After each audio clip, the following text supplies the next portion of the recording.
Kick your shoes off, take a load off. Don't go nowhere till the show's off. Oh, you know it's gonna be a movie when you got Cletus Cassidy on your TV. Yeah, already know Mr. Funny Man. Coming to you and making you laugh again. Started off on the radio, now we got the Cletus Cassidy Show.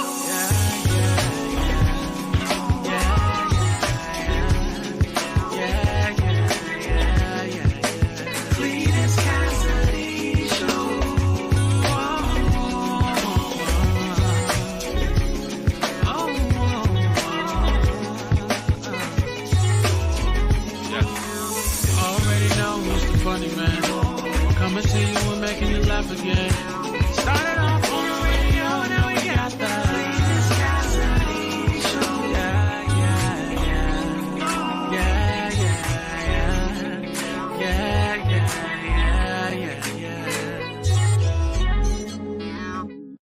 Good morning, good morning, good morning. Welcome to another edition of See You in the Morning. Y'all had a day off yesterday. Time for y'all to get back up and get back in the groove. I gave y'all the day off yesterday. I saved you from my foolishness. I gave you a reprieve of sorts. You didn't have to put up with my foolishness on yesterday. So you get on up. To quote the great Negro poet Jodeci, get on up. Yeah. Sing it again, Jodeci. Get on up, y'all. Welcome to another edition of See You in the Morning. Y'all see I got the my Shay said we ain't asked for a day off, but you got it. Yesterday was a layoff. Y'all were laid off yesterday, so y'all back in there. Hey, this Sunday right here, we need to talk about this Sunday show before I even get into the show. I'm finna get into the show in a second, and you know it's serious because I'm black and I said it twice. If a black person says something 2 times, it's serious. The show. If you just say it 1 time, you're not that serious about it. Saying it twice, though, the show. We got to get into this right here. I'm doing some stuff over here with my lighting. The IT department, once again, fired. But I'm excited, man. Make sure y'all get these tickets. Apparently, my reach in D.C., not very much. Apparently, D.C., not checking for your boy. Think I sold a ticket and a half. Ticket and a half sold. I need more sales. Tell all your folk in DC, come out, check on your boy. They ain't got to enjoy it. Just tell them to come out. It's going to be a good time. It's going to be at the Scream. We're going to have a screen. It's going to be a Scream at the Scream. So tell them to come out March the 3rd. I'm trying to sell this show out. We haven't reached sellout yet. We haven't sold out yet. So if you can tell your people to come out, and I know the blacks like to wait till buy their tickets at the door. But tell them to sell out. Tell them to use some of their white power and buy early. Buy your ticket now. Better not bring your kids. In fact, bring your kids. I don't even care about you bringing your kids this time. Bring your children. Bring somebody else's kids. Bring kids you don't even know. Bring everybody. Welcome to another edition of See You in the Morning, man. DC Comedy Loft on this Sunday. Make sure y'all show up and show out. I'm excited about today's show, man. It is Thursday. Got a bunch of questions today. Today is just a questions day. I'm sitting here. I'm super random today. But let me just go ahead first and foremost. Give y'all what I got. Let me go ahead and give y'all what I got. Welcome to See You in the Morning. If this is your first time hearing this, you're about to experience something so cold. If you've been here before, you found it not robbery to come back and do this all over again, well, I appreciate y'all. You could have been anywhere in the world, but you chose to be here with me, and I appreciate that. This show, man, can go any kind of direction. You never know what's gonna happen on this show. That's one of the quirks of the show. One of the touches that make this show special. It can go any direction at any time. So just buckle your seatbelt. Ain't no GPS. The only thing that stays constant on this show is me speaking to those who speak to me. So let me go ahead and do that right now. The first 3 people that speak in the morning get the M&Ms, the mythical medals. So let me get those out right now. Bronze goes to Miss Cynthia Madkins. Cynthia Madkins with the bronze. The silver goes to Anytime Emmy Place, Michelle McKinney. Watching from a different device today, but still watching. and the gold medal straight out of Baltimore for the week because they out there doing the CIAA tournament. Is my man Carol Snoop Boykins. Big shout outs to the fellas holding it down, winning the gold medal today. So Snoop Boykins with the gold, Eminem, Michelle McKinney, anytime, any place with the silver, and the bronze goes to Cynthia Mankins. I don't know how Ida does this. Ida always comes in fourth. Coming in fourth is IDA. Maybe we should get a whole special medal for the fourth place person. The aluminum. Coming in at aluminum is IDA. Also, here's Melissa M. Kuther, like Luther. The Pride of North Carolina, Courtney Weston and Murphy. Lisa Bazemore Bishop is here. Tiny and Tasty, TT. T. Mitchell's in the building. Roberta is here. Mache is here. Lasha Unda, straight out of Africa. Joyce is here, straight from Kroger. Thank you, Joyce, for being here from Kroger. Keith is in here. My man Roy is in the building. The future clerk of court, Yolanda Boyd Deutscher, is in the building. My man Shy is in there. Dennis, Big D, Lynette Smith, Sasha's in the building. Miss Bonner is here. Rosetta, my man, the sharpest dressed referee ever. Ronald Cross. I don't care where you go. I ain't never seen referee clothes that don't even wrinkle, don't move. Starched referee clothes. It's a different thing. Two-time defending champion Quiz Austin. My Quiz Austin is in the building. My man Q is in the building. Terrence is in the building. Read Across America is tomorrow. I hope I'm ready. Okay, well, let's talk about it. We got a lot of stuff to talk about today. A lot of questions that I'm asking, a lot of things to talk about. So that's one of the things we'll talk about. First and foremost, thanks everybody for tuning in. Second, just dropped my phone on my foot. Second, and it was pretty painful. I ain't even gonna lie to you. Second, there's a special group of people out there that I respect at a level that nobody else respects. And I think that these people need to be shouted out because I don't understand how y'all are able to do it. Y'all are on a whole different level. You people are people that I respect so much because of your dedication, your ability to do what you do. And those are people who not only fold their clothes out of the dryer, but put them away immediately. If you fold your clothes and put them away immediately, I believe y'all are the people who are going to inherit the kingdom of earth. They say there's only 144,000 people that's going to get into heaven. That's what some people say. I think those 144,000 people are those who have confessed with their hearts, confessed with their mouths, and believe in their hearts that folding clothes and putting them away immediately is the way to go. I can't do it. I'm sitting here right now looking at my clothes perfectly folded in the middle of the floor. Right in the area where I folded my clothes, that's where they remain. They don't move. There's no movement there. I got a whole nother load of clothes that I'm about to fold. And you know where they're going to go? Right in the middle of the floor. I got towels, washcloths, socks folded, put together, T-shirts, everything folded, but I can't put them away. Reason number 4,587 why I need to get married. It's reason number 4,587 why I need to get married. I hang up all my shirts, T-shirts, dress shirts, sweaters. I hang up everything that I wear on the top. Everything that I wear on the top, I hang it up. Sometimes I feel like I don't have any clothes because all of them are waited to be hung up. And I don't feel like going through the hang up pile. My hang up pile right now is amazing. It is articulate, elegant, succulent even. My hang up pile, if you can see my hang up pile right now, you'd be like, oh man, there's gravy in there. My hang up pile is not to be trifled with. However, in my closet, it's like a shirt and a half. Sasha, you on a whole nother level. You probably be sitting on the right hand of Jesus. So you have dedicated wash days. Wednesday and Saturday. Sasha is spending her hunch day doing laundry. That's a different level. That's a whole different level of laundry dedication. Now, when I was growing up, Saturday was wash day because that was the day we went to the laundromat. My mom was an educator, so she worked all the way through the week, Monday through Friday. So Saturday mornings, I already knew what it was. We didn't have a washer and dryer. Well, let me stop lying. We had a washer, and we had the old school washer. We had the old school washer where you had to keep your wash machine in the kitchen because you had to run the washer into the sink. The little hose, when it drained out, it drained into your sink, into your kitchen sink.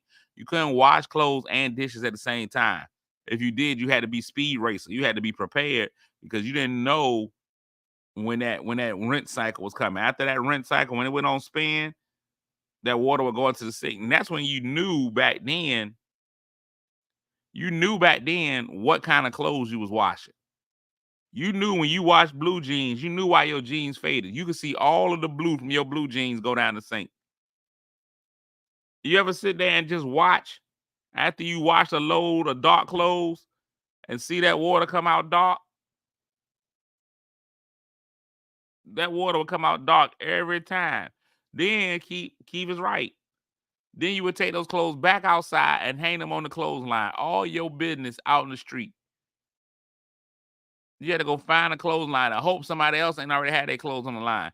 Now, clothes on the clothesline, that was public property. It was just a different time. You couldn't do that now. First of all, now the houses come with a little dedicated area for the water to run down. You ain't seen nobody with the wash machine in the kitchen. When the last time you seen a wash machine in the kitchen? They don't do it no more. Good morning, Erica. They don't do it anymore. Now you got laundry rooms. We done moved up to a whole different room in the house for the laundry. We wash one load of laundry, let that water run into the sink. You could tell it. That bleach water come through, smell great. Whole house be smelling like laundromat. I knew a young lady one time. I think she was kind of turned on by the smell of bleach. She loved the smell of bleach. Freshly washed clothes with the bleach. Some people really get turned on by that. I think some ladies, and I know that they got a flavor in Bath and Body Works called Fresh Linen, but that was different. Have you ever tried to take a clothesline up from the ground? No. Let me tell you what. Let me tell y'all something. Y'all think a clothesline ain't in there? That metal pole is in 14 feet of cement. They done put 14 feet of cement in there when they put that pole in there. You can go right now to a lot of people's houses. Y'all may not have ever seen this before. This is gonna tell me how country you really are. You're not really country until you've been somewhere in the backyard and there's just this one little bit of cement and they just cut the pole down. All they did was cut that pole down. So that pole is still in there. The pole is still there. The cement is still there. They just is like, we give up. We don't want the clothesline in the back, but we don't have the heart to pull all that up. So that one piece of cement, it'll mess you up playing football in that backyard. Snoop said it took 2 days. 2 days to dig them up. I don't know why the foundation of your clothesline was greater than the foundation of your house. I don't know who was putting them out there. I have no idea who put those out there. Whoever was building houses back in the day, they were like, all right, we got the foundation of the house. That's going to be solid. But man, listen, go in that backyard, find the most inappropriate area, put a clothesline out there. And make sure that clothesline can weather every storm. Go ahead, put that in there. How deep did we bury your granddaddy? 6 feet? All right, go ahead and take that clothesline 12. Double it up. Make sure that clothesline don't ever fall. We shouldn't be putting everything out there on the clothesline, but we did. Back in the day, you shouldn't have been putting everything out there. You want to talk about Viagra hard. Those jeans off that clothesline, Viagra hard. Viagra hard. And people didn't like to take the clothesline and they didn't like to redo the line. Clothesline line is supposed to have little plastic over it. Be metal with a little plastic over top of it, man. Stay strong, sturdy. You ain't like it when you had that sag. Sometimes your clothesline get that sag in the middle. But that ain't what you want. But your mama will teach you how to appropriately hang your clothes up on that line. You can't put too much weight on there at one time. But you put them jeans on there, jean day. That's how I know we didn't have fancy clothes back then. We was different. You could put all your jeans, all your clothes out there on the line with no issue.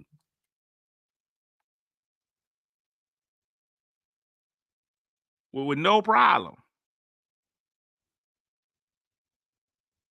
Listen, now the fact that y'all was out there putting out clothes on the line while it was sleeting, you supposed to check the weather before you put the clothes on the line. I don't know if we ever put clothes on the line in the wintertime or not. I can't guarantee. I can't remember. I think that was a time when my mama was like, all right, we're gonna go ahead and go to the laundromat. But that summertime, it was a guarantee. It was a guarantee. I hated wearing my jeans off the line.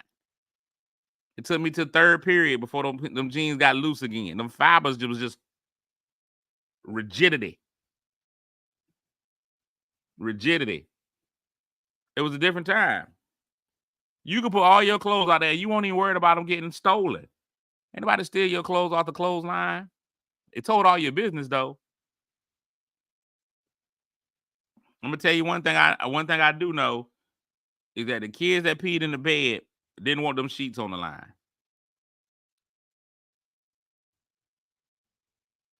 If you peed that bed, you ain't want them sheets on the line. Because your sheets was telling all your sheet. The sheets would tell it all. The sheets would tell it all. I remember when we first moved out of our apartment, the apartment that I grew up in for the majority of my in my life. I started out, if you know anything about Portsmouth, Virginia, I started out, my mom's first apartment was in a neighborhood called Southside Gardens, 602 Edward Street, apartment D, if I'm not mistaken. 602, remember 602 Edward Street. Didn't have no washer. Oh, no, we had a washer in there. That was in the quote unquote projects. We had washer and dryer. We then moved out from there. We finally got a piece of the pie, and we moved to a neighborhood called Lee Hall. And they call it, I think, Marsh Landing now. So we moved into Marsh Landing. Marsh Landing didn't have wash and dry. They had a washer hookup in the kitchen. So I can remember. I remember laundry time held value in my life because I knew on Saturdays I was gonna go spend that whole day in there doing laundry with my mama. On a Saturday, I already knew what it was. We was getting up early. It won't no reprieve for me. It won't no sleeping in on Saturdays. That's why I really enjoyed playing sports as a kid. Because I knew at least if I got to get up early, it's going to get up early to go do something that I like doing. But I also knew sometimes on game day, when I was playing football, I was playing baseball. Those are two sports I played as a kid, football and baseball. I also knew I would pack up my glove, my stuff to go to Charles Pete, but I also need to take that basket down. Put that basket in the car on the way to the game. Because immediately following the game, we was going to the laundromat. I knew it. I'm sitting in there in laundromat. And here's the thing about especially baseball season. Baseball season, you didn't end the game clean. There was no reason for you to be clean at the end of a baseball game. And we weren't even gonna wash that jersey that day. It was crazy. My jerseys always got hand washed, but there was no reason for you to leave a baseball game on Saturday clean. If I was able to get my clothes in there, it was. But there's some baseball moms, some baseball dads, some guys who played baseball. You could not go home clean from a baseball game. There was no reason for it. Your proof that you played was your dirt. The dirt was the proof that you played. Even the kids who didn't get in the game at all would wait till the game was over and go slide. You got to go at least slide one time. You cannot go home. You cannot go home clean from a baseball game. That was just the rules. When you got back to the neighborhood, if the people in the neighborhood weren't at the game, that was the only indicator that you played. They look at you. All right, I see you play hard today. Yeah, got this dirt on me. No, that man ain't touched the field. Just went and slid at the end.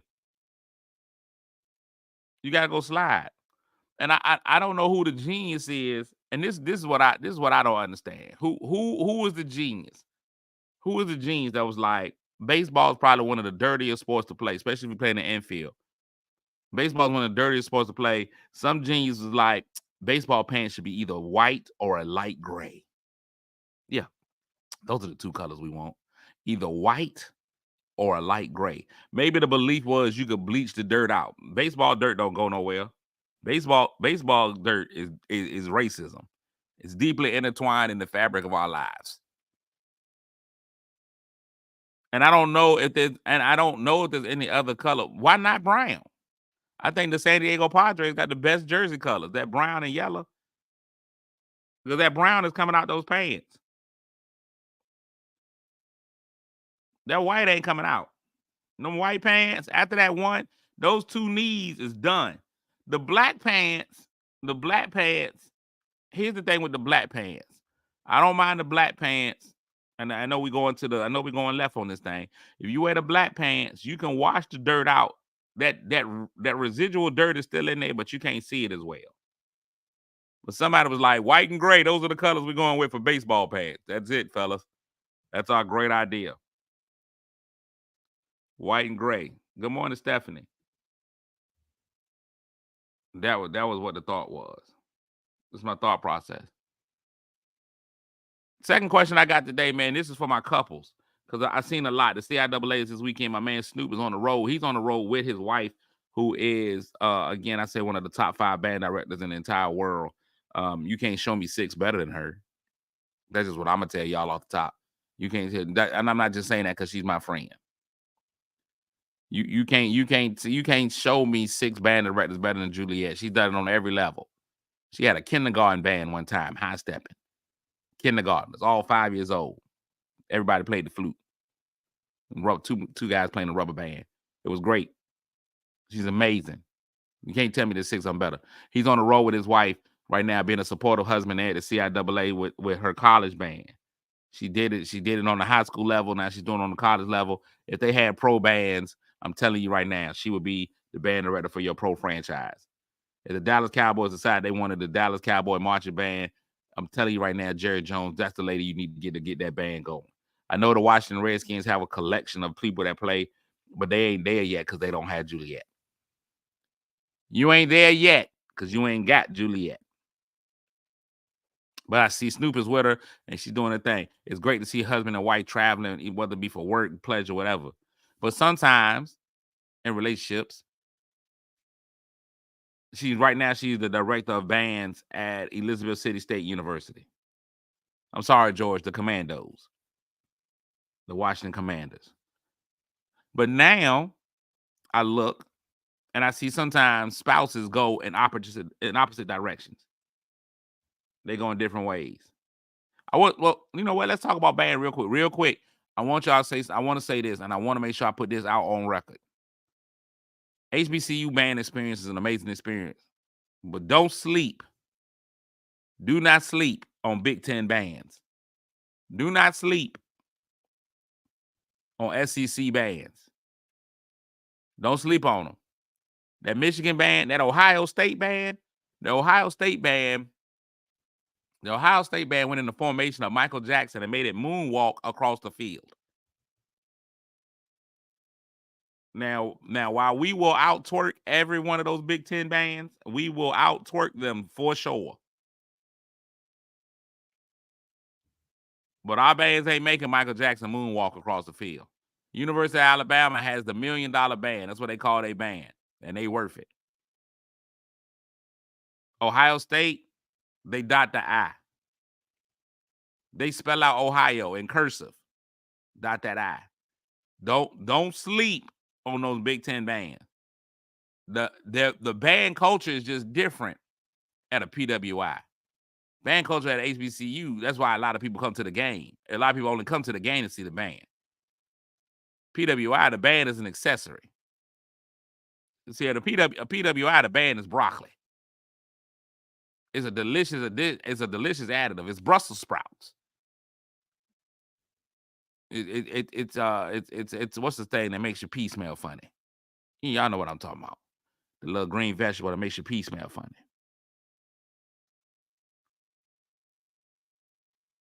Asparagus. with asparagus at PWI. But many times at HBCU, the band is steak.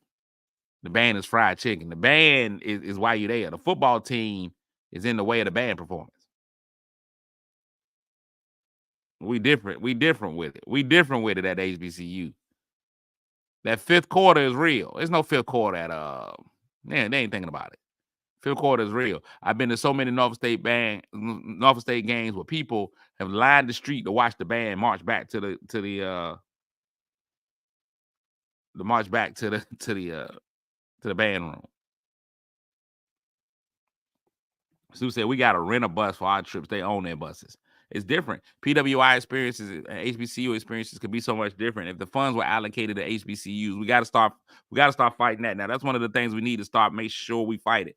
HBCUs, more than likely, most of the times are state schools, are state-funded schools, and they don't get the same amount of funding that the other schools get. ECSU, I'm sure, is a state-funded school. It's not a private school. They should be getting the same funding that the University of North Carolina Chapel Hill gets. They should be getting the same funding that Duke gets. I think Duke might be private, though. But they should be getting that same funding. If you fund, that's when we start talking about equality. That's when we start talking about our equity. Is when an HBCU gets funded at the same level that a PWI gets funded at. Then when our HBCUs got to stop renting buses and they own their own buses, that's when we start talking about some kind of equality. That's what the 29th of February should be all about. That's it.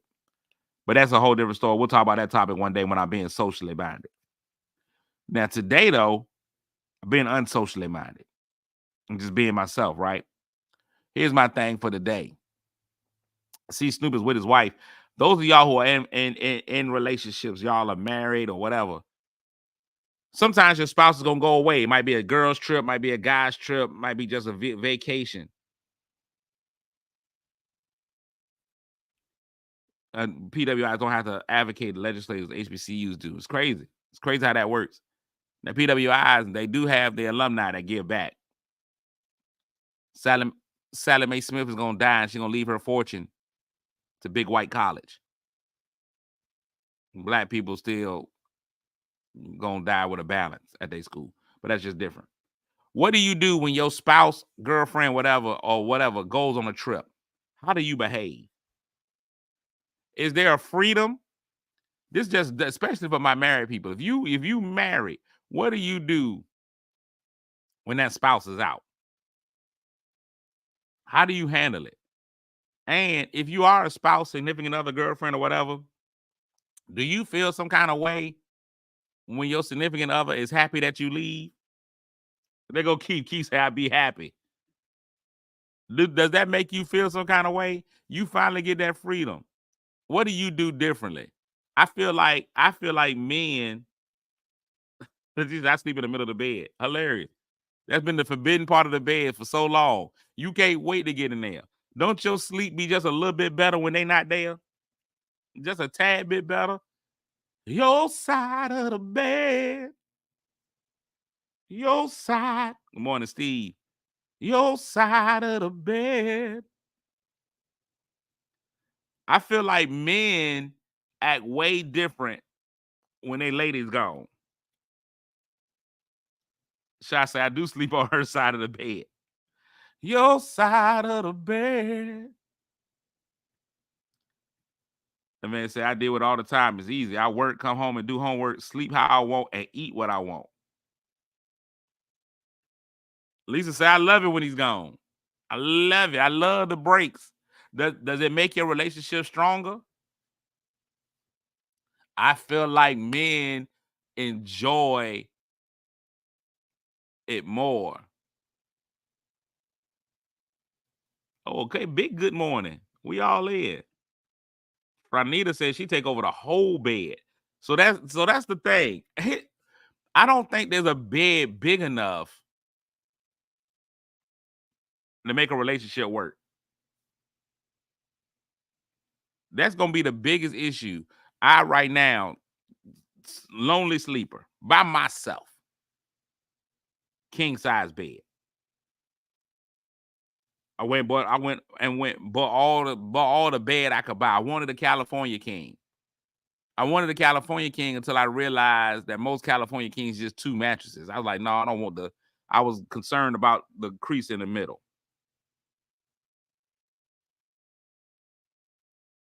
I was worried about that. I want one of the beds. I want the beds that the NBA players got. And I realized that they got to get those mattresses specially made.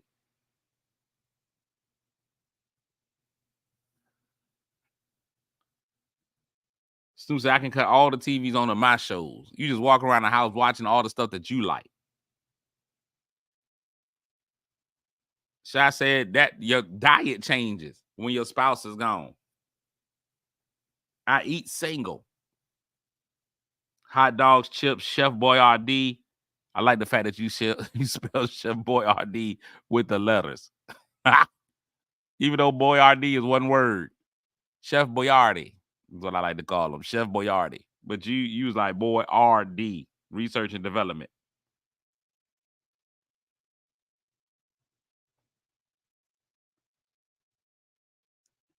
Keith says I could just have peace when my wife is gone. Now, Keith, I hope your wife's not watching. I hope your wife don't check us out on the replay or nothing. Because now she's gonna be like, so what do you have? If the overwhelming sentiment is that you have peace when your spouse is gone, what do you have when your spouse is there?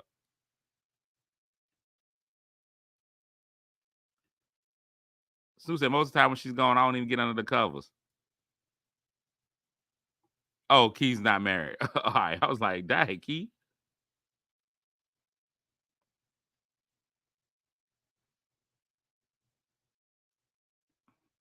Sharana says, I've been waiting to be single since middle school. See, that's weird, Sharana, unless you got married in middle school, which I don't know if that's legal in a lot of states, or either you were just really old in middle school. But you've been waiting to be single. Like you control that, right? You control whether you single or not single. Like you don't want to get into relationships. So I'm looking at how people are responding. Is this one of the reasons why I think, and we can just let's just talk it out. I'm glad Pastor Shy is on here because he has an amazing podcast called Dope Marriage, and you can go to dopemarriage.com and realize how dope it is to be married. But from my understanding is in the times that we live in today, marriage is not at a premium. Marriage is not something that people look forward to. Women have really gotten out of marriage. And listen, I think there's a lot of reasons why. I can't even give you just one reason why, but I do know one of the reasons why is that now women got a lot more that they can do on their own. At one point in time, a woman couldn't work. A woman couldn't do any of these things. Woman couldn't buy a house. I was watching a documentary just the other day, man. I was watching a documentary just the other day. It was the true story of a woman in New Orleans, Louisiana, and she grew up with her mother and father. Her father used to make gumbo for the family, and it was a delicious gumbo. And he worked himself to death. And her whole dream was to be able to go and purchase her own restaurant. So they followed her in her struggle to get her own restaurant. When she met with the bankers, she had enough money to pay for it, but she met with the bankers and in a twist of racism and sexism, even though she had the money to get the building for her restaurant, they turned around and they sold it to somebody else, you know? And so she felt like the only way that she was going to be able to finance that restaurant was to marry a rich man. It was crazy the trials and tribulations she went through. She went through a lot, man. She was lost in the world. She even felt herself physically going through bodily changes in her attempt to get this restaurant. She went and met with a soothsayer out in the middle of the bayou down there. A young lady who was by the name of Mama Odie, I believe is her name. Yeah, you must have seen the same documentary. Yeah, the young lady's name was Tiana. It's crazy, but Tiana was working so hard to try to get it. So I think, I think what we look at is just the Princess and the Frog storyline. I don't know the name of the show. It was just a documentary I was watching. I just think that now marriage is not a premium in the life of women. I think a lot of women now, like, they can really be like, I can do bad all by myself. But now I think we've been able to flip that, and women can do good all by themselves. So women are not looking to be married in the same way. Leisha, my friend Leisha's here. Women are not looking to be married in the same way that men that they used to. There was a time where a woman had to get married to do it. I was listening to another young lady at one time, man. It was crazy because she was telling the heartbreaking story about how she passed up on love. This lady, she passed up on love. It was a man that she was literally in love with, and she passed up on love and let that same man marry her younger sister because she felt like she had to marry rich. She was just a girl in this world, and her only goal was to marry rich. Her dad had no sons, so she was the one who had the social climb because she was the oldest, she was the wittiest, and at the time she was living in New York City, and the gossip there was insidious. So the man that she loved was penniless, but it didn't mean she loved him any less, and so she had to actually give him to her sister.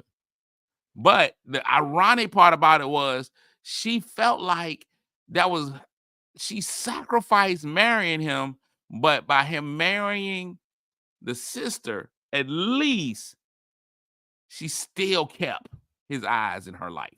It's crazy. Women, the marriage premium for women has changed. We got to look at how things have changed for women over the time. Ladies, do y'all feel like now? I've got friends who have been married who said, I ain't never gonna get married again. I'll date, I'll do whatever. So now marriage is not even a big incentive. And let's be honest. Let's be honest, not just lesbianism, that's higher, but let's be honest. Promiscuity is okay now. There used to be a time where a woman could not fulfill her sexual desires. If a woman had many men, if a woman had many men, there was a time where people didn't embrace that. Like if you slept with more than two people, you was a leper. Now they don't care what a woman does. Women can have all the men they want. They can get penises by the pack if they want to. And now it's okay. One of the popular sayings is date them all, sis. See who wins. That mentality was never there before.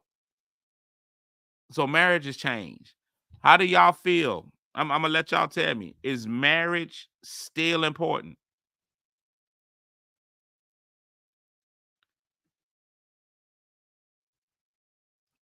Marche said, I said I would not get married again, but I might be changing that thought. Pastor Shy, where you at? Pastor Shy, tell me, is marriage still important? You a whole pastor out here in these streets. Is marriage still important? I'm one of the people who tell people, listen, Tam said marriage is still absolutely important. Shy said, I love being married. And I'm not saying that you don't. I know, and I know you got to fight for marriage because dopemarriage.com and a pastor. So as a pastor and a married man, you gotta, first and foremost, and your wife watches this. So you gotta already go ahead and be like, I love being married. Marriage is the best way. I've never been happier.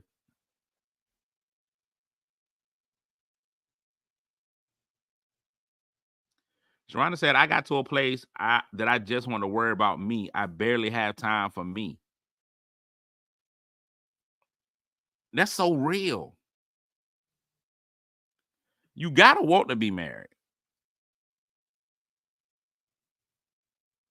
Look, Michelle said, no, I'm good. List me a special friend in the obituary. I'm all right with my special friend privileges.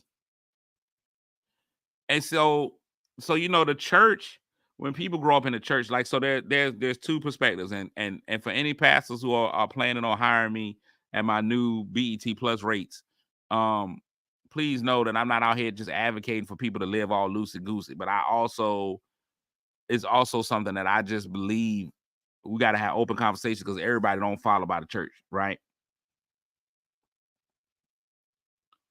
Melissa said it's work, but I love it. Yana Lee said it's the companionship for me. So here's the thing: you can have a companionship, right, without being married. What is the difference once you get married? You can have that companionship without being married, especially when we start talking about 2024 and beyond, where now divorce is so much easier to get into. Divorce is so costly. And I ain't just talking about going down there and paying for the divorce, but like now, a dude, if you at a certain standard, like me, I'm a multi-hundredaire. So I don't care. If I was to get divorced, I mean, what you gonna get? What you gonna get? A nice weekend on the beach? I ain't worried about giving you half. I want the half, Eddie. But it's different. Shanika Major Dixon. And listen, I'm gonna tell you what, Pastor Shy, while I love you and Rebecca's relationship, the Dixons, that's a close run. And so if I were to go and talk about my marriage examples, the people who I see who are amazing examples of marriage, each one different. Some I know the origin story, some I don't. Each one different, but all of them are great examples. And if I take a piece from each one of them, I think that once I hit 65, 70 and I get married, then I'll be able to know how to do it. It would be the Dixons, it would be the Boykins, it would be my friend Bernard, and then Shy, you and Pastor, you and Lady Rebecca. I think all four of those relationships that I just named all have amazing parts of it. Like I watch it, like I watch the Dixons. Y'all might not know them, but they to me are the perfect example of team sacrifice. If we can work together as a team and sacrifice, we can accomplish so much. Now they own 6 cities throughout. They own the whole city. They be like, we did it. They're like, hey, listen, if you and I can dedicate our life to eating peanut butter and jelly sandwiches for about a year, 2 years, we can really make some moves. That's a relationship that I look at and I'm like, yep, that right there is an example. Pastor Shy said, I'm gonna invite Pastor Shy in. We're gonna talk to Pastor Shy live and in person. I've seen what they did. Pastor Shy and their relationship, I've seen Pastor Shy and his wife. This is just from the brief time that I've known them. I haven't known them a long time. I've seen them overcome obstacles in their relationship and their personal lives and grow as people and a couple. That doesn't always happen. I've seen them grow as people and as a couple. The Boykins, that family right there shows me a different level of being able to overcome distance, job differences, class differences, the type of person that they are, find their similarities and their differences, intertwine those, and let that intertwinement make it soft and make it harder. Stronger. I'm sorry. And I've seen and I know how they are. They be like, yo, this ain't always peaches. Like they the perfect ones that show me, yo, this right here is work. It ain't gonna always be perfect. I love that about them. And then my man Bernard is one of those. He has always been the epitome of you make me better. And so once he got his wife, like he was here, and then his wife took him to a whole nother level. Like that's always been cool to me too. Like I've seen how she's changed him. Right. So Bernard gives me hope in knowing that I can get a woman that can make me a better person. My man Snoop always lets me know, these are examples of how you're supposed to treat your wife, even in your good and your bad times. My man Pastor Shy, he shows me that balance, like the leadership and how you can be an example for other people. And then Pastor Dixon and his wife, they show me, look, this is what the teamwork in a marriage can lead you to. Like you can reach so many amazing heights being married, right? But it ain't for everybody. It ain't for everybody. Like the reality of marriage is that thing ain't for everybody. It's a whole lot of people that ain't got no business being married. One of the hard parts, I'm gonna tell you right now, every time I go to a wedding and I hear the forsaking all others, boy, listen, that forsaking all others, That's a hard line. A lot of people have a problem with honor and obey. Forsaking all others, I got you decided that this is the only meal you finna have.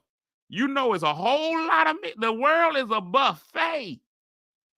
And you telling me all I can have is this meal rest of my life? That forsaking all others. You got to go in big boy pants on for the forsaking all others. Look, Marsha said take obey out. See, there she go. Pastor Shy, what's going on, my brother? Hey, what up, fam? How you doing today? Man, I'm doing good, man. You dressed like a Friday, but I know it's Thursday. Hey, man, it's Friday in my head. Hey, and listen, and that's where it all starts. That's what they said in life. It starts in your head. If you can do it in your head. Yes, sir. Yes, sir. Now we talking marriage. I don't know how we got to the marriage part, man. If y'all know, let me go ahead and set the room for those who may not know. My good friend, Pastor Sharon Richardson, as it says by his name, World Outreach Community Church. Did I say it right? Christian Church. World Outreach Christian Church. The Walk up there in New Jersey. The Walk up in New Jersey. The Walk is in the building, baby. The Walk is in the building. The Walk is in the building. So an amazing pastor, man, amazing friend, but he's also the co-host of an amazing podcast, dopemarriage.com, with his beautiful wife, First Lady Rebecca. I make her a pastor in my mind. Pastor Shy, man. Yeah. Pastor Rebecca as well. So you got in, man. You was like, hey, man, let me come in here. I must not have been hitting all the right points on marriage. Well, it's a little too hard to keep typing. You know what I'm saying? So I figured it's easier just to come on in and just have the conversation. Not just easier, but safer. Yeah. So Pastor Shy, right now, as a pastor, as a man, all of these things, man, does society value marriage the same way that it did, let's say 30 to 50 years ago? Absolutely not. And you hit on some of the points. So one of the, it's a lot of reasons why, but one of the reasons why that you hit on is that it's no longer things that are limited to marriage in the culture, right? So there were some things that once upon a time we were taught, and sex is one of them, right? That you wait till you got married to have sex. Well, now that people are they freak in the morning, freak in the evening, just like me. Just like me, people are saying, why should I get married to do something that I don't need a license to do? Right. So back in the day, do women still have that whole mentality where women would be like, he'll never buy the cow if he gets the milk for free? No, sir. It's milk in these streets. It's a milky streets out here. It's milky. These streets are awful milky. So I understand because let me just give a caveat because when I preface the fact that I've been married so long, I want you guys to understand I wasn't saved. I wasn't a Christian when I got married. As a matter of fact, I was what they call in the Bible a whole whoremonger, right? A strumpet. All right, whoremonger. Okay. So for me, getting married, you were definitely not lactose intolerant. No, not at all, brother. Not at all. I had almond milk. I had skim milk. It was milky in these streets. Please don't mess with that powdered milk. That's the old ladies. Yeah, but I say that because even then, for me, there was something missing. I was having all the relationships I wanted, but it didn't satisfy. And so I want you guys to understand that, I wasn't just this white dude who was just in church. I was nowhere near church, but I still wanted to be married, right? I got saved after I got married, but salvation and God had nothing to do per se with me wanting to get married. I knew that I wanted a deeper relationship. Can I ask you this? Do you believe that you are an albatross, a unicorn, of the man that wants to get married? My personal experience from what I've noticed with men is women set the marriage standard. Men just go along with it. Most men don't go out actively being like, I want to be married. This is my thing. I'm trying to be a husband. You end up, for example, most men be like, hey man, she got me, dog. She got me. Right. I'm in the ball and chain. She caught me. Yes, most men don't be like, man, I found her. I'm here. I'm out here trying to get it. Right. Is that a true statement? Well, it's true, but you have to understand too, I was also different because I was raised by a man. I think that our desires have a lot to do with our upbringing, right? So I was raised by a man, so a lot of things that other men may not subscribe to, I don't have those issues because I always had a man in my life. And then I saw marriage, right? So my grandparents were married, and they made being married look fun. My uncles had gotten married. So it was a part of what was normal to me. So I say that in the reason that I think if more men were raised in an environment where they saw marriage and they saw men in marriage, I think they would be a little bit more prone to want to be married, right? Versus guys who were raised by unmarried dudes or just raised by the street. So I think that has something to do with it. The streets, you don't do nothing but you get married to the game. So I'll even use myself as an example, right? Does it have to be the direct effect? Because my grandfather and my grandmother were married. So my maternal grandmother and grandfather were married for 450 years. They were just always married. So I saw marriage there. However, all of their kids, none of their relationships worked, which is weird. They were strong, married for forever. All of the kids, except for I got one uncle that's still married, but the rest of them all got married. Right. But none of their marriages worked. Oh, they were dysfunctional if they were there. So how do we do that? And then a statement that I said, okay, so there's a couple of questions out here. You out here getting all active feedback from my show. One of the things is, and let me ask you what you think about this. Men don't have the same benefits as they did back in the day in marriage. So now women ain't cooking. Women ain't like, it's different. Like back in the day, women be like, if you got married, there was an expectation that she cooked. Right. There was an expectation that she cleaned the house, have as many children as you wanted, and raise those children. And now it's differently. So you want me to address that a little bit? Yeah, go ahead. Go ahead and address on it. So I say that too. So the roles have somewhat changed in terms of what we expected from a man versus what we expected from a woman. He's absolutely true, whoever asked that question. But I also want to say, listen, my wife works, right? And so we partner in the duties around the house because she's helping to bring substance into the house. And so I help her to take care of the house, right? Not that she wouldn't do one thing, but because we're not in that damn dynamic where she's at home and I'm outside the house, I don't feel like I should expect her to do for the house what she has to do for the house if she has to help bring in substance into the house. With that being said, even though my wife doesn't quote unquote have to do what was normally required or expected, I like the word expected of a woman. It doesn't change the fact that I still love being married. So my benefits go beyond just cooking and cleaning and things like that. Thank God for those things. But there are deeper benefits that come with marriage outside of being subservient to your household. So so before I got a follow-up question from that, but I don't want to miss any of the people who actually asking questions. They're more important than I am. So here's the question. What made you want to get married? Were you just tired of being a whoremonger? Had you had your fill? You'd be like, all right, I've driven every car. Let me go ahead and find mine that I feel is reliable. Well, because that's a good question. Because again, it was a thing of, it wasn't so much, I was 19, so I couldn't be so tired at 19, right? I had a lot more miles left on the car, if you will. Okay. But what I found out is that all of that whoremongering, it wasn't fulfilling, right? It was still, good sex is good sex, but when the good sex is over, now what? And so good sex wasn't enough to make me feel like I was satisfied enough that I could live the rest of my life with just good sex, but not having that commitment of being connected to one person. So it wasn't so much tired. I mean, I was tired, but it was more of a tired of empty relationships. Let me put it that way. I was tired of empty relationships. And I think that a lot of women, one of the things I want to kind of impress just to bring out, I think that women should know, and even guys, this is just like you said, good sex is good sex. I think that a lot of times we need to focus on what can we provide outside of the sexual relationship to a person. Right. Let's let that be the constant.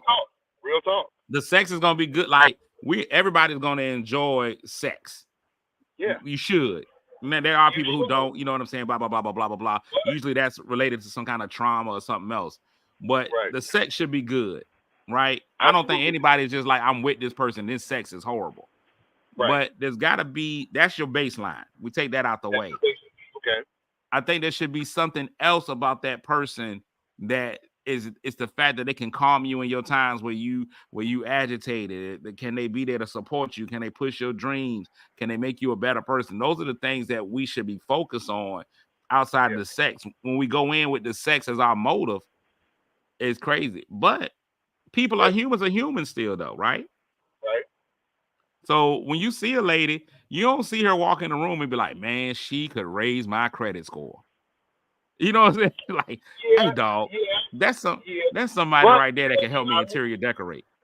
But you just hit on something. Can I go back to, so when I met my wife at 19, what you just said, I was dating a lot of women. But let me be honest with y'all. When she walked in the room, she didn't carry herself like all she had to offer was her body, right? I think that sometimes, and I was dating those girls, and nothing wrong with that. I'm throwing no shade, but she made me look beyond her body by how she presented herself, by not putting so much highlight on her body as if to say, this is all I got to offer. I like that.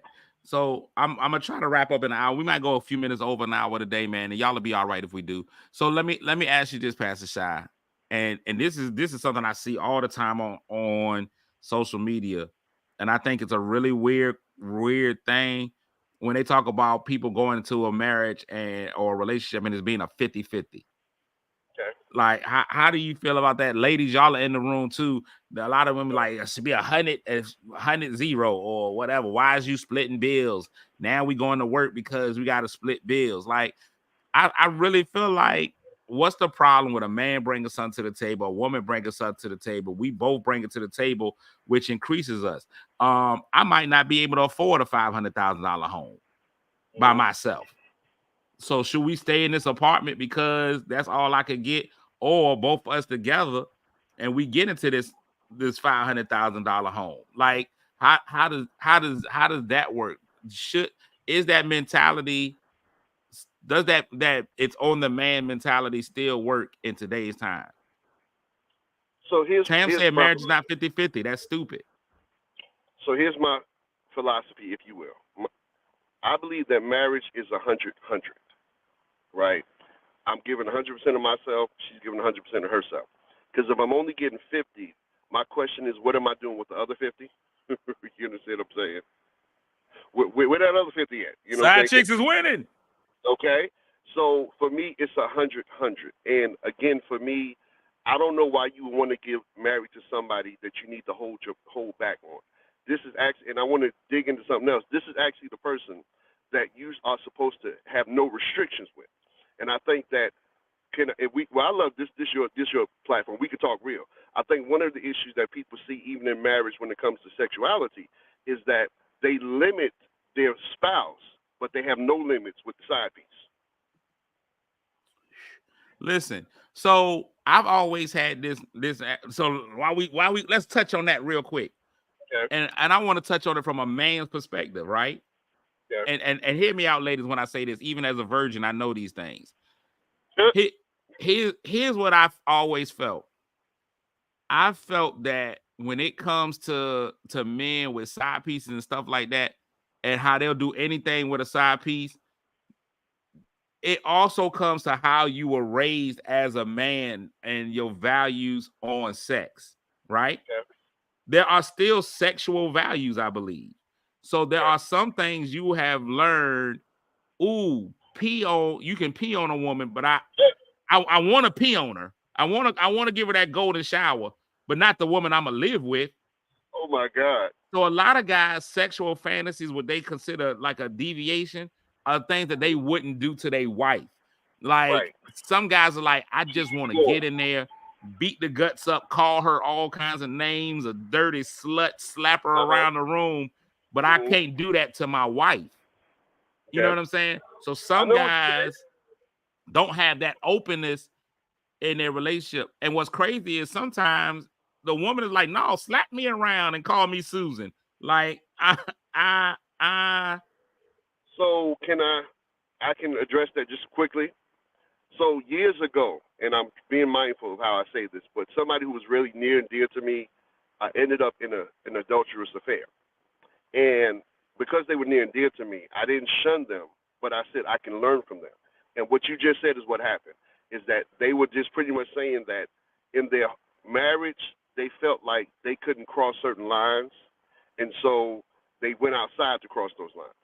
At that time, I took that information, and my wife and I had the conversation. And the question was, do we want to be them? And if the answer is no, then we have to be open and honest about what we desire, what we need, and how far we're willing to go to make sure that each one of us are absolutely satisfied in this marriage. And what ended up being a bad situation was a life-changing thing, because what happened then is that my wife also became my side chick. That's dope. And so, like Tam is saying, you should be able to do everything with your wife. And Denzel is kind of saying what guys feel. Like, I know women are always like, we gotta validate their feelings. Sometimes women, y'all gotta validate male feelings. Like, it's not easy being a man. He said, no, everything you can't do with your wife. Some things seem disrespectful. It's just a man moral. And that's kind of how men walk into relationships. I know Marsha is saying you got to be honest with your spouse. Malara said the same thing. Shout out to Malara. Hey, man, just had a conversation with your wife. Sometimes it's hard because what if you throw something out there and your wife has to clutch her pearls? You know, I just saw some Club Shay Shay. Well, they got, he got a second show with him and Ocho, Unc and Ocho, right? And Right. they gave out the thing. They were like, you got to go and suck your woman's toes with hot sauce, honey, and something else, right? And so the dude was like, he finally did it. What happens when you go to your woman and like, hey, girl, I just want to suck your toes with hot sauce and honey? And she like, ew, nasty. And now I've put this nastiness level out there. You recoil. Am I ever coming back to you with another level of nasty? Right. That's good. But that goes too, man, again, because we should be able to have or learn to have adult conversations in the most sacred place on the planet, which should be in our marriage situation. And at some point, if you're going to be together, then you should be able to have open conversations about things that matter. And what you might find out is that a thing that is actually a turn on in marriage is when you can talk about things like that without, like what you said, the judgment, right? It enhances your marriage when you can be honest about the things that you desire and the things that you would like to have to be a part of your marriage. So you're absolutely right, because that goes to communication, right? Because men, and this is to the ladies, whatever it is, forget his sex. If a man comes to you and he wants to express himself, even if you don't agree with it, be careful how you handle that, because men don't naturally open up a lot. And so if they feel like you shut me down when I try to be honest, then they'll go some other place where they can be honest. That's the hardest thing, I think, for men. I think that's one of the hardest things for me. If I get to a point, so I have not only being a man, but an only child, who's used to just handling things just for me. I think that's one of the biggest things. If I actually decide I'm gonna open up to you and come to you, Tam is saying men's egos are super sensitive. It's not even about your ego being super sensitive, which there may be some point to, but women do the same thing. But men, it's very, very difficult. You walk a fine line when you reject a man when he feels as though I can come and be honest and open with you. I think that's one of the things that'll lead a lot of men into a marriage. When you finally find somebody that I could come to with my sensitive thoughts and you didn't shoot me down, or I didn't hear back about it when you got mad. Right. You know what I'm saying? Because that's a big thing, ladies. Y'all don't know that, but that hearing about it later is the thing. A lot of dudes will test you with some sensitive info. You're like, hey man, when Optimus Prime died, I cried a little bit. I cried. So you hold it in. Then as soon as I don't take the trash out, that's why you out there, you crying over a transformer, but you can't take the trash out. Oh, so my weakness has been exposed. All right, now I can't give you my weaknesses anymore. And I think there's a strength in letting other people know your weaknesses. Here's why I say that. You are more watchful over a person at a pool when you know they can't swim. That's good. That is good, sir. So if That is I'm good. in a relationship with you and we're supposed to protect each other, when I know where your vulnerabilities are, that's what I'm watching more than anything else. So, ladies, a lot of times you got to be willing to accept that he has that little chink in his armor. So, and again, now the pastor side, most of you know the story. You've hopefully heard the name Samson and Delilah. I'm not going to assume, but most of us are somewhat familiar with the name Samson and Delilah. Big Sam. One of the things that's interesting is that Samson, what caused him to be deceived was that he found a woman who let him be himself. Right? He found a place to lay his head and be vulnerable to the point where he told her his weaknesses. You understand what I'm saying? Because for men, not all, again, guys, hear me, but for most men, we're different. And for both women, both sides. Remember, we're not encapsulating and putting everybody in an envelope. But we're not putting everybody in an envelope. But for a lot of men, and then for us, it's hard for us to feel comfortable putting down our guards when we're built to be a fighter and protector, right? And one of the best things my wife can do is let me know that I don't have to fight here, right? That this is the place I can put my weapons up. I got to leave here and fight there. I got to fight on the job. Can I just be safe when I come home? And that makes me want to get home quicker because I'm tired of fighting. When and Lynn, listen, there's no perfect situation in me. I cheated on my wife. Matter of fact, I was living in Norfolk, Virginia. I don't know, something about that Portsmouth, Norfolk area. Just mess with you. It's a weird place. It's a weird place. The reason that I cheated on my wife, listen to me, it had nothing to do with lack of sex. At the time, it had everything to do with lack of honor. Because at the time when I came home, we argued just about money, about this, about this. Well, then the other girl, there was no argument. When I came there, she wanted to take my shoes off, give me a beer, give me the remote control. And at the end of the day, when I've had a hard day, and I had to think about, do I want to go where there's a fight, or do I want to go where I feel safe? I went where I felt safe until my wife and I learned to keep this place a safe place. And in that safety doesn't mean that there's not going to be moments of danger. Absolutely. Right? I think if you go in any warehouse in the world, they got that sign up X amount of days since the last accident. So that means that accidents are going to happen. Absolutely. The key is, how do we handle the accident when it happens, and what do we put in place to prevent those accidents from happening again? And I think that you got to have an OSHA regulation in your relationship. You got to have OSHA regulations, because if we are in this relationship with no regulations, no protection, then everybody just running around getting hurt. Right? Absolutely. So let's put in these guidelines, let's put in these steps to let them know. And sometimes, and this is going to be an honest thing, I think, sometimes it takes you hurting the other person for you to realize this was a danger area. We didn't know the left corner. We didn't know the left corner of this desk was a dangerous spot until somebody bumped their thigh on it and got hurt. But now that we know this, now we can address it and move on. It doesn't make them weak. It doesn't make us dangerous people. We just ended up with a situation like that. I had a situation, and it was a very tense moment. But I was talking to a friend of mine, and he was telling me how he realizes that he's really in love with a woman, right? He really likes her, and he's really in love with her. And of course, everybody has a past, right? She had a nickname that she called him, right? He found out that she used to call her ex that same name. Okay. He took it, he internalized it. He was hurt by it a little bit. It was like, I'm not, and he internalized it, was like, I'm not special, because she used to call him. Right. She used to call him Boogie Bear. Right. And now she calls me Boogie Bear. Now I feel like I ain't no different than the last one, because you call him Boogie Bear, you call me Boogie Bear. But he finally went and talked to her about it. And what was so crazy about it was, she was like, it won't even that serious when she called him that. She was like, it was just a reflex action. So he was upset about something, and she was like, I never thought about how that would make him feel, right? and they grew from it.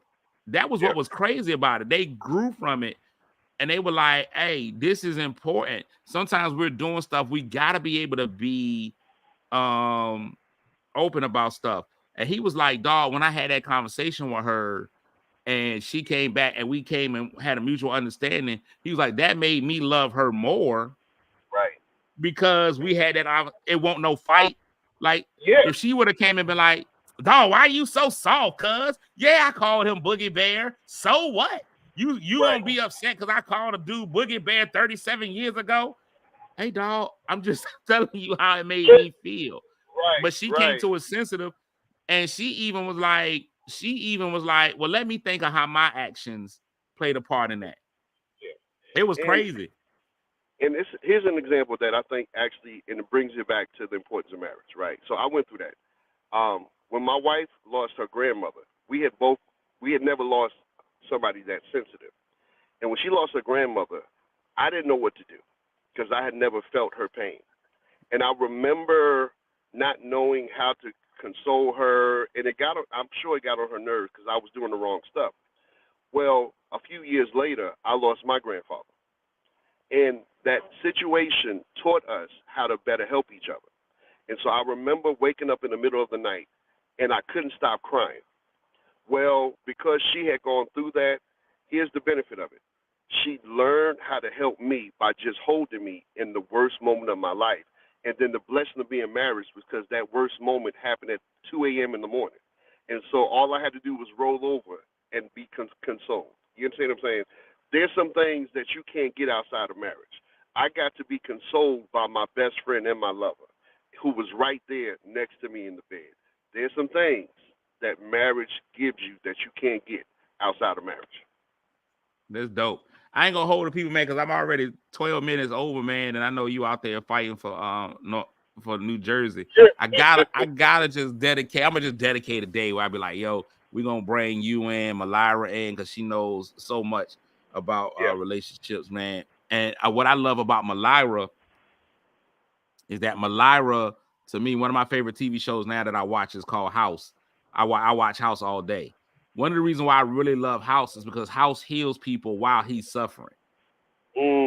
Like he's handicapped. He's a drug addict. He suffered through so much stuff, but he's still healing people. That's one of the things I love about Malira. Malira is going through certain situations in her life, but she's still able to be like, "Let me help people while I'm going through my storm." That's crazy. Like, to be able to be going through a storm and keeping other people from getting wet, but not in a sexual way, is dope. I mean, allow your rivers to flow, But that's so dope, man. I appreciate you, man. It was worth going overtime, man, on the day, man. Bring you in. Let everybody know where they can find you, man, how they can hook up with you, man. Let them know how to walk us in the building. So I'm not on BET Plus. It's over your head. It is over my head. So I'm gonna use this in my personal promo. We'll see how you gonna switch us out. Y'all see how you do me? Hate is hate. But listen, man, the new season of Marriage is Dope is dropping in about 4 weeks. So if you just go to the website, dopemarriage.com, you'll find out all that we're doing as it relates to marriage stuff. And then, of course, my church, if you just WOCCNJ, that's World Outreach Christian Church, New Jersey.com. You can find out just the wonderful things, man, that God is allowing me to do here in Jersey City. But I want to say before I go, again, Cletus, and I know I speak for everybody, man, we're so proud of you, man. We thank God for your diligence. And you said something the other day, and you said something about, your mom not being able to see what God is doing in your life. And the thing I put in the chat is that as parents, and you are a parent, so you understand this, a lot of times what our children finally see is what the parents could always see. And so when we get into a place, it's like, Mom, do you see it? Mom is like, baby, I saw it when you was 5. And so I just want you to know that even though she may not have seen it in the natural, she saw it before you saw it. So she got to see it. So she's still proud. Amen. I love you, man. Thank you. I can't always stay serious. That's how when them gay dudes be coming out, and the mama always be like, "Dog, I knew that when you was 3." Like, the daddy be like, "What? Wait a minute." And the mama be like, the mama be like, "I thought you was gonna tell me something I ain't know." Man, I appreciate that, man. I really do. Cause I can't let it be too serious too long, man. I can't. let you just get to my Achilles. All right, man. Yes, That was sir. Pastor Shy, man. Y'all shout it out. I'm getting ready to get out. Get out of here. I gotta do oh yeah, Malira's metamorphosis, man. She got butterflies and she talks to you all sensually, but it ain't a sensual talk to. It's just like it's great. You got to go check it out. Let's give y'all the word of the day, man. And for the last time this month, we get a bonus Black History Day. The word of the day is demean. To demean someone or something is to cause that person or thing to seem less important or worthy of respect. By refusing to condemn the unlawful actions of her supporters, the governor demeaned the office she was elected to hold. You can't have a good relationship when you demean somebody. Ladies, don't be out here demeaning your man. Men, don't be out here demeaning your wife. Deny somebody. Don't deny. Not that was good, Pastor Shy. How y'all gonna let Pastor Shy come on my show and he get all the accolades? I've been out here getting up first thing in the morning. Pastor Shy had to go to work anyway, so he was already up. I had to get up out the bed to come out here and give y'all this, and everybody, oh, Pastor Shy was great. Oh, Malira's amazing. You know what? Y'all gonna get more forced days off. That's what's gonna happen to y'all. So that's how y'all want to act. Everybody come in, ooh, Pastor Shy is amazing. Pastor Shy. Whatever. Let me give y'all a Black History fact today. Ain't nothing happened on the 29th because we don't have it but every 4 years. Look, they ran out of days. Hold on. That must not be my right spot. Thank you, Lisa. Not you did good also. See, this is why. This is why. Let me see. What happened today in Black History? February 29th, Leap Day. Shout outs to all the Leap Day babies, man. People who were born on the 29th and only get to have a birthday party every 4 years. If I was born on the 29th, I'm going to tell you right now, I would have my birthday whenever I felt like it. If I was born on February 29th and it don't never be on the calendar, listen here, June 3rd, birthday. January 28th, birthday. Cullen Jones, February 29th, 1984, was when Olympic gold medalist Cullen Jones was born in New York City. After almost drowning at the age of 5, Jones learned to swim. This near catastrophic incident propelled his life into becoming one of the world's best swimmers. Jones would go on to win his first gold medal in the 4x100 meter freestyle relay at the 2008 Olympic Games in Beijing, China, with teammates Michael Phelps, Jason Lezak, and Garrett Weber-Gale. Jones won the gold medal in the 4x100 medley and silver medals in the 4x100 meter freestyle relay and the 50 meter freestyle at the 2012 Summer Olympics in London, England. In college, Jones swam for the North Carolina State University swimming and diving team. It is estimated by some that as many as 70% of all African-American children cannot swim. Jones is doing something to improve that percentage of all children who learn how to swim. Jones teamed up with the USA Swimming Foundation's Make a Splash tour to teach youth how to swim. The USA Swimming Foundation has provided swimming lessons to over 3 million children. Out there breaking down stereotypes. And it's crazy because we did the swimming thing. Look how God be putting everything together. I'm out here being a semi-prophet. Being a semi-prophet. We're having a good one. Thank you, Cynthia. And Terry, Terry, I respect what you say, but can't listen to you during college basketball season because you like Duke. And that's just, not only is it your favorite hair product, but it's also your favorite college. So that's just what I'm saying.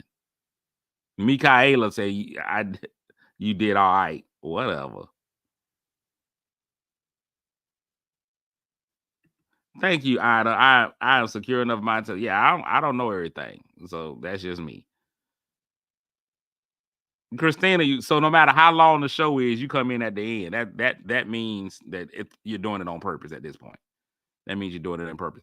DC Comedy Loft this Sunday, the 3rd, the Broken Crayons Tour, myself, Bernard Hines, Anthony Oakes. Y'all need to come on out, man, to be part of the show. I need to sell these tickets. Put these butts in the seats. I don't care who the butt is. Just put butt out there. All right. At this point, butt is butt. So put it in the seats. I need that to happen. We're going to have a fantastic show. I guarantee it. I promise you. I'm going to talk about some recent experiences. It's going to be a good time out there, man. Y'all learn how I was made into a supermodel. If you come to the show on December 3rd, I'm going to tell y'all how I got my runway walk on recently. It's an amazing story, and you won't believe where it came from. You won't believe how I became a runway model overnight. All right. Hey, man, listen, it's going to be another fantastic day. Today is Thursday. I got to go out. I'm hosting a brunch today. Tomorrow, I'm reading the kids in the morning, apparently. So I got to go ahead and get that together. But all that's going to be great, man. Y'all make somebody feel good today, even if that's somebody just you. Remember, why not you? Anybody. Kick your shoes off, take a load off. Don't go nowhere till the show's off. Oh, you know it's gonna be a movie when you got Clayton Cassidy on your TV. Yeah, already know Mr. Funny Man.